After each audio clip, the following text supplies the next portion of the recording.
Hello everyone! Welcome and welcome back to my channel. So meron po tayong kababayan na nag-share po ng experience niya from Schengen visa application hanggang sa nakarating po siya dito sa Europe. So bago pa man po siya nag-apply ng Schengen visa, nag-message po siya sa akin. Sabi niya, "Hello, is it possible that my boyfriend's best friend will do the formal obligation sa Germany?" So he is applying a Schengen visa bound for Germany po. And yung formal obligation ay isa po sa requirements kapag sponsored po yung travel natin. So medyo hindi siya sure kung okay lang ba na yung best friend ng boyfriend niya ang kukuha ng formal obligation para sa travel niya. So sabi ko sa kanya, yes, it is possible. And then sabi niya, I did not meet his best friend yet.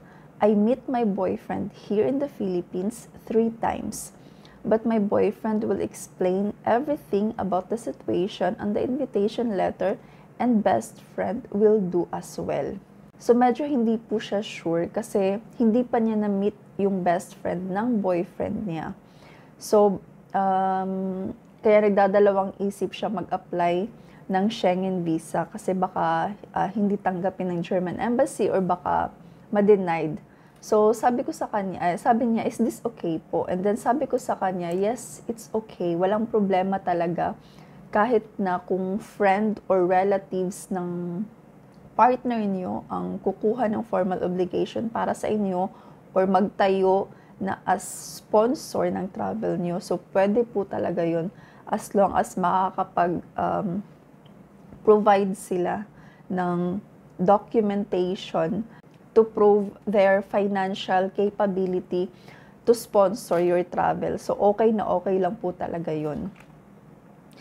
And he is very thankful kasi, ayun nga, sabi niya, you are the only one who believes that it's possible for me to get the visa and to pass the immigration. So, very successful po talaga yung journey niya from the visa application hanggang sa Philippine immigration kahit na yung sponsor niya ay yung best friend ng boyfriend niya. And sabi niya, ang sabi nila hindi daw talaga pwede. Mostly, ang nagsasabi ay sa Facebook group. Ma-question daw ako sa immigration at sa embassy. Ikaw lang talaga ang nagsasabi na posible. Wish you have more clients ma-assist para hindi sila mapunta sa mga tao na nagbibigay ng maling information. So, sa lahat ng tinanong niya, ay ako lang talaga yung nagsabi sa kanya na posible sa case niya or sa situation niya, posibleng makakuha siya ng visa and posible na makakapag-travel siya to Europe. So, ayun, ngayon, shinare niya talaga lahat ng information from visa timeline, yung mga requirements na sinubmit niya, and also yung interview questions niya sa Philippine Immigration, shinare niya din, and yung mga requirements na hiningi sa kanya sa Philippine Immigration. So, isa-isahin ko po yun sa inyo, i-share ko din po yun sa inyo, para in case kung the same situation po kayo sa kababayan natin, then pwede nyo rin pong gawin yung ginawa niya. So, eto po yung background niya. Siya po ay unemployed, and meron po siyang isang travel history to Hong Kong with his boyfriend. So, ano po ito sila? Same-sex couple. And then, na-met na po niya yung boyfriend niya 2 times sa Philippines. And ayun nga, yung sponsor niya ay yung best friend ng boyfriend niya. So, yung visa timeline niya po, yung preparation ng application niya, took 3 months po yung preparation ng application niya. And then, nag-book po siya ng appointment ng October 22. And yung appointment date niya po ay October 31, 2023. So, ito po yung list of requirements na sinubmit niya po sa VFS. First ay yung visa application form, biometric photos, original passport and 1 photocopy ng bio page, signed invitation letter from his boyfriend, and signed sponsorship letter from his boyfriend's best friend, flight itinerary, formal obligation, travel insurance. So, ito naman po yung proof of relationship na sinubmit niya. Pictures together with boyfriend from old to new. And sabi niya, they only took a minimum of 5 pages. Screenshot of the video calls with boyfriend. So, bali, ang kinuha niya lang po ay 5 screenshots. And then next po ay pictures of boyfriend with his close friend. Pero sabi niya, binalik daw po yun ng VFS. So, hindi kinuha yung pictures ng boyfriend niya with his close friend. And then next ay screenshot of video call with boyfriend's best friend. Pero binalik daw po ito ng VFS. And then next, nag-submit din po siya ng screenshot ng video call with his family and boyfriend's mother. Pero binalik din daw po ito ng VFS. And then nag-submit din po siya ng video call logs with boyfriend. Shows the date and 1 screenshot per month. And then next ay copy of the round-trip ticket and boarding pass sa Hong Kong nung nag-travel po silang dalawa together. And then, copy of boyfriend's passport stamps, arrival and departure from the Philippines. So, ito naman po yung proof of return to the Philippines. Ito po yung mga rootedness na sinubmit niya. First, ay copy of mother's PhilHealth and national ID.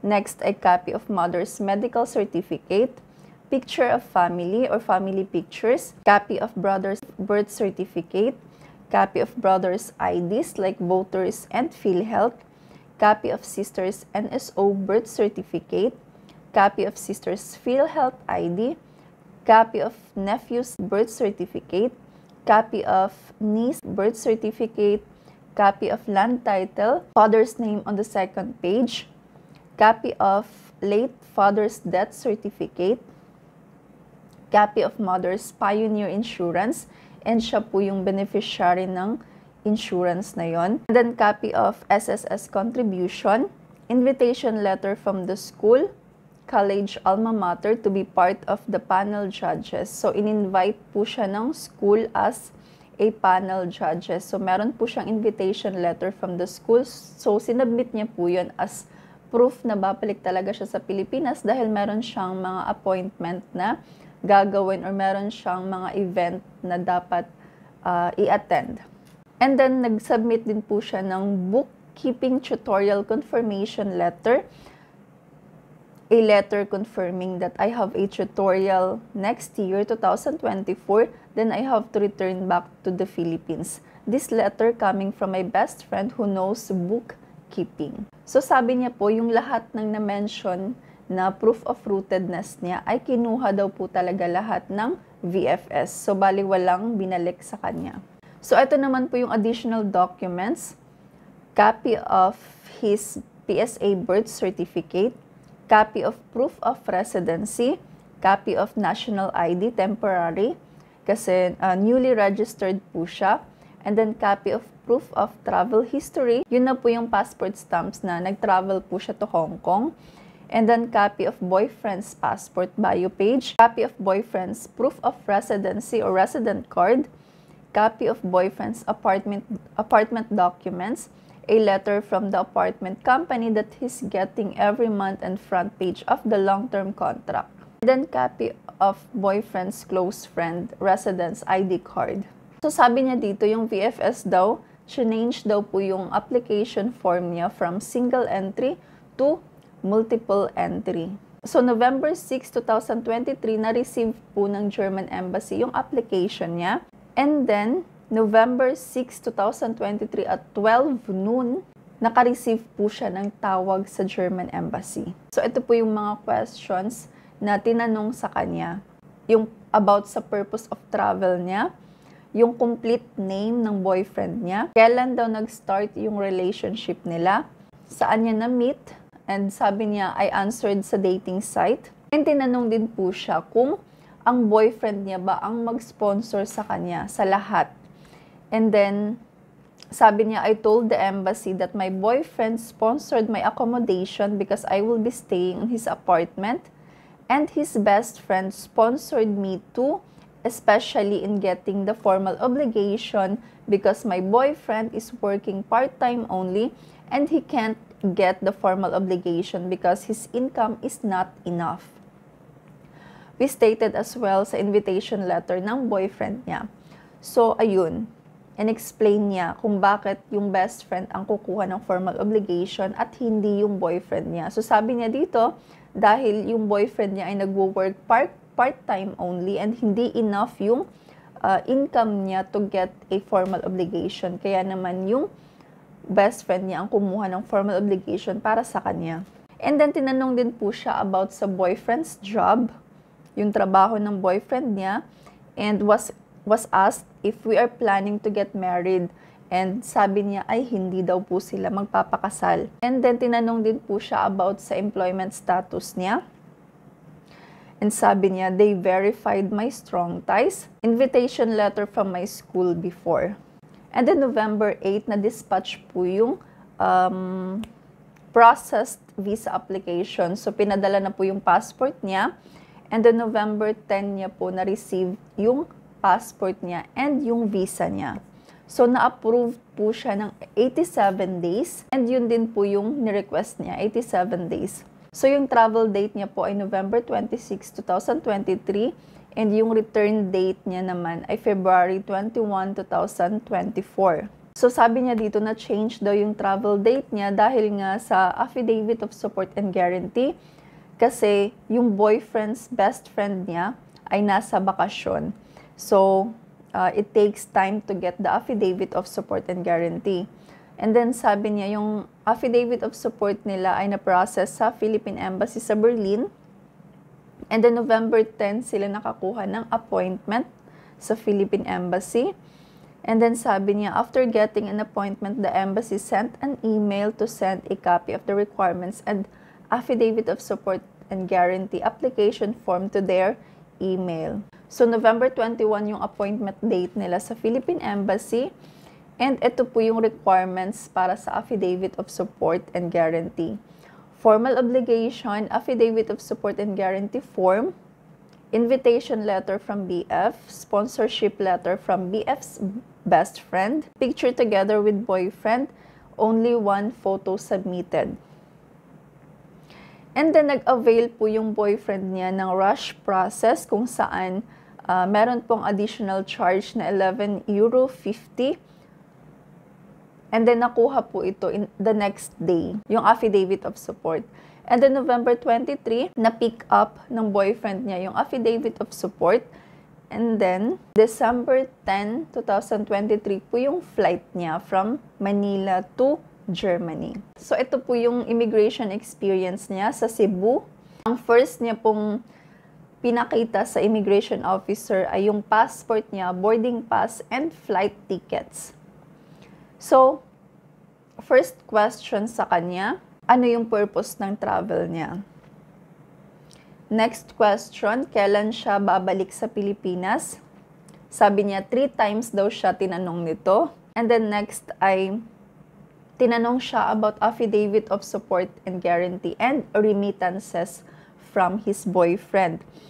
And then, nagtanong din po kung saan sila nagkakilala. And then sabi niya, dating site. And then tinanong siya kung anong dating site. And then sabi niya, while checking the docs one by one, he asked if how long na our relationship, gano'n na sila katagal na magkarelasyon, and kung nagkita na ba daw sila. And the next question, he asked if BF booked the tickets. So kung si boyfriend ba ang nag-book ng ticket, and sabi niya yes. And then, pinakita niya yung resibo ng ticket. And then next ay naghanap din po sila ng pictures together nila. And nag-ask din po sila kung first time niya bang mag-travel abroad. And then sabi niya po, he was checking my boyfriend's travel history sa Philippines and Hong Kong. And then, he can't find any records sa BF ko that we are traveling together sa Hong Kong. So, the immigration officer checked my records. So, there he found out that we traveled together. And then, he checked the documents again one by one. And then, nagtanong po yung immigration officer kung anong work niya. I said, I am unemployed. And then, I just resigned November 24 kasi hindi ako nila papayagan mag-vacation ng almost 3 months. And then he asked the name of my previous employer. The immigration officer told me, so you have a little bit savings because you just resigned recently. And I said yes. So nakita ng immigration officer na meron siyang savings dahil kaka-resign niya lang sa work niya. Nagtanong din if my BF supported me, and I said yes. He checked again the PayPal remittances. He returned the documents to me one by one, and then he checked again the affidavit of support and guarantee. Then, stamp. He gave me back the passport and boarding pass. Immigration officer told me since consistent and match yung sinasabi mo sa records and documents, you can go na. And then sabi din ng officer, malamig sa Germany ngayon. So medyo friendly yung immigration officer na nag-inspect sa kanya. And then sabi niya, sa immigration officer sa Berlin, Germany, yung pinakita niya po first ay yung passport niya. And then yung questions po sa kanya sa immigration officer sa Germany, kung ano po yung purpose ng travel, saan siya magstay sa Germany. And then natanong din po kung meron ba siyang pera. And sabi niya, I don't have but my boyfriend will give me. And then natanong din po sa kanya kung hanggang kailan siya magstay sa Germany. And nag-ask din sila ng return flight ticket niya. Then, stamp na sa passport niya. So, yun po yung experience niya. Though medyo dumaan talaga siya sa masinsinan na inspection sa immigration. Pero naging okay naman lahat. Yun yung maganda. So kung nagbabalak po kayong mag-DIY sa visa application nyo, sa Schengen visa application nyo bound for Germany, so i-visit nyo lang po yung channel natin kasi nandun po naka-playlist yung Schengen visa or family reunification visa. Nandoon po yung step-by-step guide kung paano mag-apply for DIY. Kung wala po tayong budget for agency or for assistance, then mag-DIY po kayo and pwede nyo pong panoorin yung mga videos ko kasi sinishare ko po talaga lahat dito from steps ng application, ng visa application, yung requirement, and also yung Philippine Immigration Guidance. Meron din po tayong mga videos about sa Philippine Immigration Requirements and Philippine Immigration Interview Questions. Pero kung kailangan nyo po talaga ng assistance para sa visa application nyo, nag-o-offer po ako ng visa assistance and nag-o-offer din po ako ng cover letter, invitation letter, sponsorship letter, dummy ticket, flight itinerary, detailed day-to-day itinerary. Gumagawa po ako nun. And marami pa pong iba. I-message nyo lang po ako kung gusto nyo pong mag-avail ng services ko. And kung meron po kayong mga questions, clarifications, or suggestions, i-comment nyo lang po. Thank you po for watching. Bye-bye!